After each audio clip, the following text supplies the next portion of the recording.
আজ ঠিক সন্ধেবেলায় আন্দুল বাজারের একটি ছাপাখানায় কোনো একটি কারণবশত, যার জন্যই ধোঁয়ায় ধোঁয়াক্কার হয়ে গেছে এই আন্দুল বাজারের একটি ছাপাখানায়। কিভাবে আগুন লাগলো অনুসন্ধানে সাধারণ ব্যবসায়ী থেকে সাধারণ মানুষ বলছে যে ধূপটা জ্বালিয়ে দিয়ে আনফর্চুনেটলি সে দোকান থেকে বেরিয়ে অন্যত্র কোনো একটা জায়গায় কোনো কাজে গিয়েছিল, যারই পরিপ্রেক্ষিতে এই আন্দুল বাজারের এই দোকানে আগুন লাগে এবং পুরো মার্কেটটি ধোঁয়ায় ধোঁয়াক্কার, কালো ধোঁয়ায় ধোঁয়াক্কার হয়ে গেছে।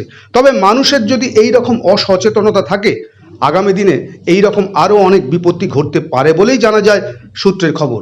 আগামী দিনে একটু সচেতন থেকে, নিজের ব্যবসার প্রতি সচেতন থেকে এই সকল জিনিসগুলো যাতে না জ্বালিয়ে যাওয়া হয়, তার জন্যই আমরা এনপিএস নিউজ বাংলার পক্ষ থেকে এই প্রতিষ্ঠানের ব্যবসায়ীকে একান্তভাবে অনুরোধ জানাচ্ছি যে এই রকম ভুল আগামী দিনে আর করবেন না, যাতে আপনার একটি ভুলের জন্য বড় কোনো বিপদ ঘটতে পারে এই আন্দুল বাজারে।